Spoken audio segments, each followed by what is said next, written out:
Hello everyone, आज हम 2024 में आई हुई सेक्टर 36 की स्टोरी देखेंगे जो कि रियल इंसिडेंट से इंस्पायर्ड है। ये घटना 2006 में सच में हुई थी, जिसे निठारी केस के नाम से भी जाना जाता है।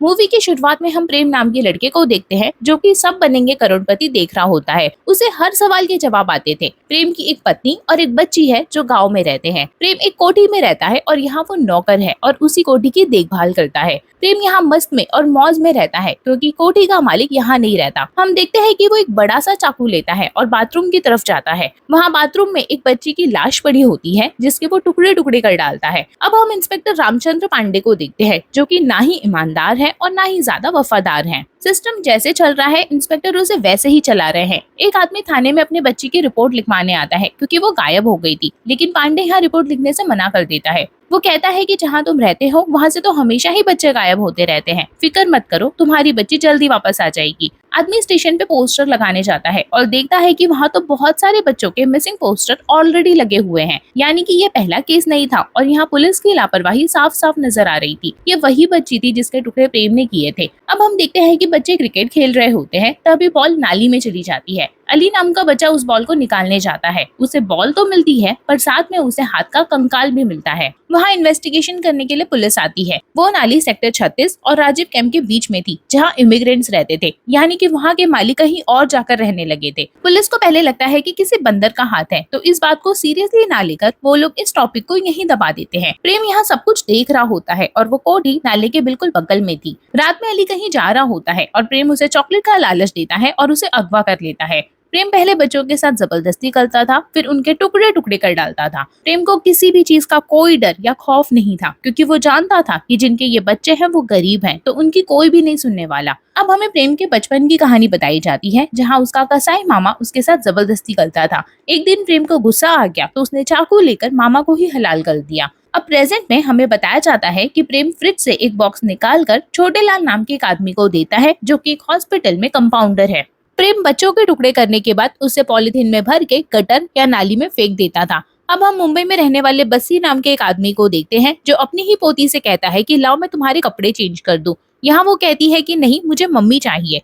बस्सी की पत्नी वहाँ आ जाती है और वो घबरा जाता है और एकदम नॉर्मल बिहेव करने लगता है। प्रेम इस बस्सी के कोठी की ही देखभाल करता है। वो प्रेम को फोन करके कहता है कि मैं कल आ रहा हूँ, चुमकी से बोल दो कि कल शाम को वो आ जाए। चुमकी एक लड़की का नाम था। प्रेम ने ना जाने आज तक कितने बच्चों के साथ गलत किया और उन्हें मार के इधर उधर ठिकाने लगा दिया, लेकिन उसे इसकी कोई चिंता नहीं थी। उल्टा वो सुकून से रहता था बिना किसी टेंशन के। अब हम देखते हैं कि दशहरे का दिन है, यहाँ मेला लगा है और रामलीला हो रही है। इस रामलीला में इंस्पेक्टर पांडे रावण का रोल निभा रहे हैं और साथ में उनके साथी भी हैं। तभी वहाँ चुमकी के पिता आकर कहते हैं कि मेरी बच्ची नहीं मिल रही है, आप लोग इतने दिनों से हमको टरका ही रहे हो, अगर आपकी बच्ची के साथ ऐसा होता तो आपको पता चलता।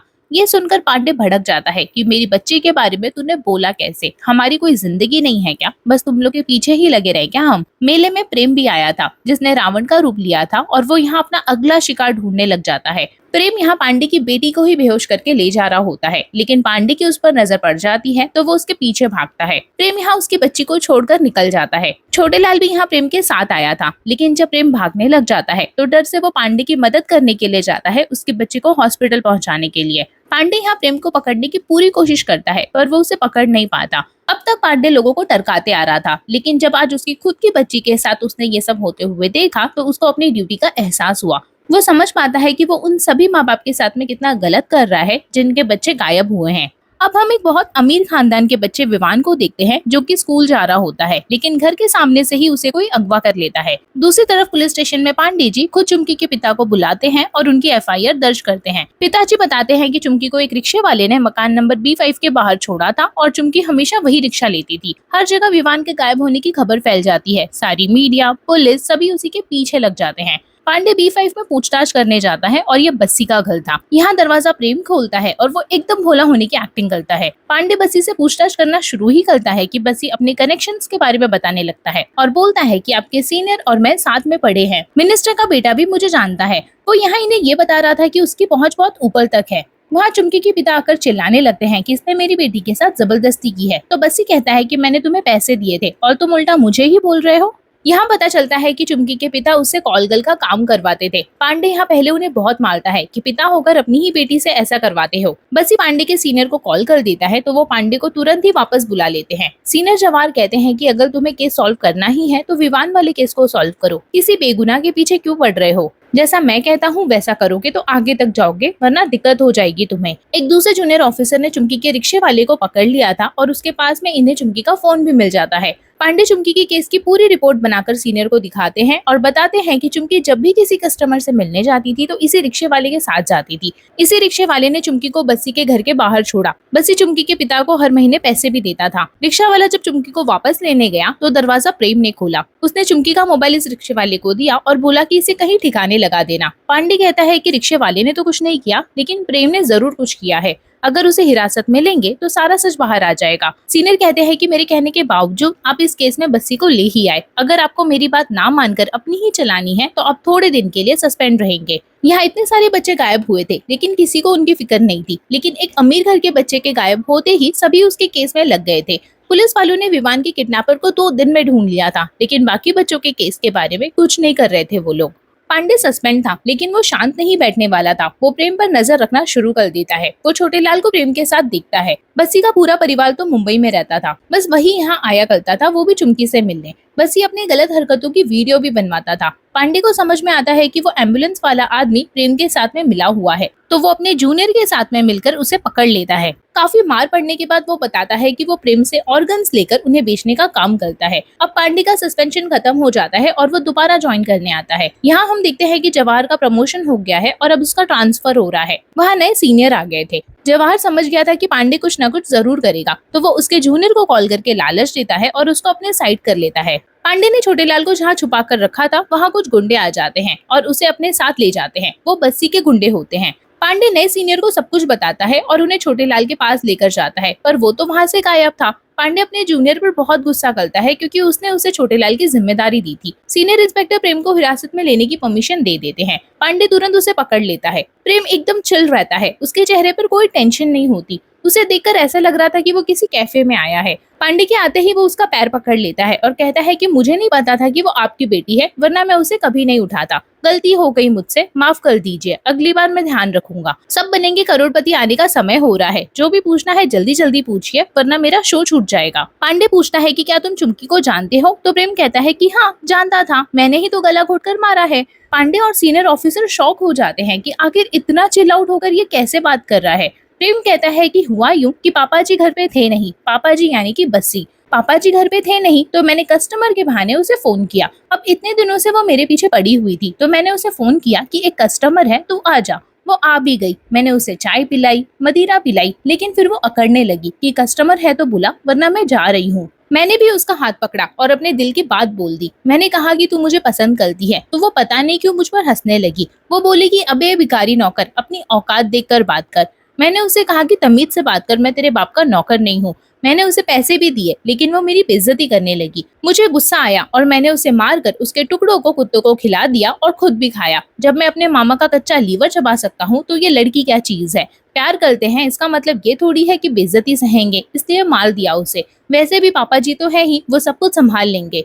पहले ही मान जाती तो नहीं मरती, क्या फायदा हुआ अकड़ दिखाने का। प्रेम यहाँ सब बताता है कि कैसे उसने उसकी बॉडी को काटा और उसे कैसे ठिकाने लगाया, और अब तक वो कैसे बाकी लोगों को ठिकाने लगा चुका है। पांडे पूछता है कि जिन लोगों को तुम मारते थे उनका ऑर्गन्स निकालकर तुम छोटे लाल को बेचते थे ना, तो प्रेम कहता है कि हाँ, अब उनके साथ जबरदस्ती करके उनका मीट खा के कुछ फायदा तो नहीं है, इसलिए मैंने अपना दिमाग लगाया और ऑर्गन्स बेचने का बिजनेस करने लगा। सीनियर पूछता है कि खाने के बाद क्या मतलब है तुम्हारा, तो प्रेम कहता है कि मामा को खाने के बाद मेरे मुंह पर इंसानी मांस का टेस्ट बैठ गया और मुझे तलब होने लगी। मैंने खुद को रोकने की बहुत कोशिश की, 1-1.5 साल तक नहीं खाया, लेकिन मेरी तलब कम ही नहीं हुई, तो मैंने वही किया जो मुझे सही लगा। कम से कम अब तक मैंने 22-24 बच्चों को मारा है, खाया है और उनके ऑर्गन्स बेचे हैं। वो कहता है कि आप जल्दी जल्दी सवाल पूछिए, मेरे पास ज्यादा टाइम नहीं है, शो का समय हो रहा है। पांडे उसे थप्पड़ मारते हुए पूछता है कि उन बच्चों को क्यों मारा, तो प्रेम कहता है कि आपकी बच्ची को तो कुछ नहीं किया ना, तो आप क्यों परेशान हो रहे हो। पांडे कहता है कि मेरी बच्ची और उन बच्चों में क्या फर्क है, तो प्रेम कहता है कि कहाँ आप अपनी बच्ची की तुलना उन बच्चों से कर रहे हैं।